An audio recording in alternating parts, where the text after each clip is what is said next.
योगेश कुमार, भागवती सरस्वती विद्या मंदिर inter college, Nai Mandi Muzaffarnagar से आपको बताना चाहता हूँ कि आज पूरा विश्व कोरोना महामारी से जूझ रहा है और इस स्थिति में भारत भी इसके अंतर्गत आ रहा है। इस स्थिति को देखते हुए भारत में ऑनलाइन क्लासें चलाई जा रही हैं बच्चों के भविष्य को देखते हुए। सर्वप्रथम मैं आपको बताना चाहूँगा कि कोरोना स्वयं चलकर नहीं होता, उसे हमें लाना पड़ता है। इसलिए अगर हम घर पर रहेंगे तो कोरोना नहीं आएगा। अगर हमें किसी आवश्यक कार्य से बाहर जाना है तो दूरियां बनाकर रखें, बार बार हाथ धोएं और सुरक्षा का ध्यान रखेंगे तो ही सुरक्षित रहेंगे। मैं आशा करता हूं कि आप मेरी बात पर ध्यान देकर घर में ही रहेंगे और कोरोना से बचेंगे। ऑनलाइन क्लास में मैं आज आपको बही खाता विषय के अंतर्गत साझेदारी वाला अध्याय पढ़ा रहा हूँ, जिसका प्रकरण है सामान्य परिचय। सामान्य परिचय क्या होता है कि जैसे किसी का बिल्कुल नॉर्मल परिचय जो होता है, एक जनरली बात जो होती है वो बतानी होती है साझेदारी में। साझेदारी किसे कहते हैं? सबसे पहले बात आती है साझेदारी किसे कहते हैं। साझेदारी दो या दो से अधिक व्यक्ति मिलकर जब किसी कार्य को करने के लिए तैयार होते हैं तो उनके बीच एक अनुबंध बनाया जाता है, उसे साझेदारी कहते हैं। जैसे मैंने लिखा है, जब दो या दो से अधिक व्यक्ति मिलकर एक कार्य करने के लिए अनुबंध करते हैं तो उसे साझेदारी कहते हैं। साझेदारी में इन बातों का ध्यान रखना चाहिए कि जो साझेदारी है वो अवैध ना हो, उसके अपने नियम होते हैं।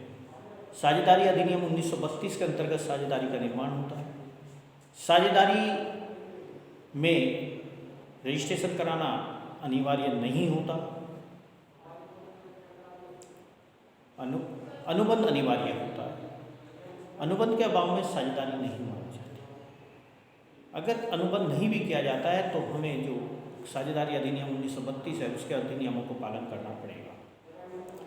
साझेदारी के कुछ लक्षण होते हैं, उन लक्षणों के आधार पर ही साझेदारी का गठन है, साझेदारी चलाई जा सकती है। जैसे दो या दो से अधिक व्यक्ति का होना। साझेदारी में दो या दो से अधिक व्यक्तियों का होना अनिवार्य है।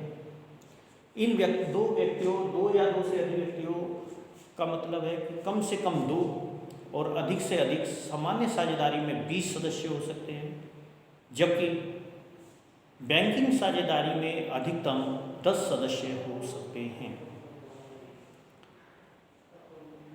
इनमें आपसी संबंध का मतलब होता है अनुबंध से। जब दो या दो से ज़्यादा व्यक्ति मिलकर आपस में व्यापार करते हैं तो उनमें मतभेद उत्पन्न होने की समस्या ज़्यादा रहती है, संभावना ज़्यादा रहती है। उस संभावना को देखते हुए अनुबंध का होना या आपसी संबंध का स्पष्ट होना अनिवार्य है। ये लिखित या मौखिक दोनों प्रकार का हो सकता है। लिखित अनुबंध उचित माना जाता है, अच्छा माना जाता है, इसलिए उनमें अनुबंध होना अनिवार्य है कि किसको क्या मिलेगा, कौन कितना कार्य करेगा, कितना लाभ होगा। कल को फर्म बंद होती है तो उसमें किसका क्या योगदान रहेगा, दिवालिया होता है तो उसमें किसको क्या देना होगा, कौन सा नियम लागू किया जाएगा, वो इसमें आपसी संबंध में पूर्णतः स्पष्ट किया जाता है। व्यवसाय, साझेदारी का व्यवसाय करने के लिए हमें ये देखना होता है कि कौन सा व्यवसाय हमें करना है, किस प्रकार का व्यवसाय करना है। कपड़े का करना है, किराना का करना है, लोहे का करना है, सीमेंट का करना है।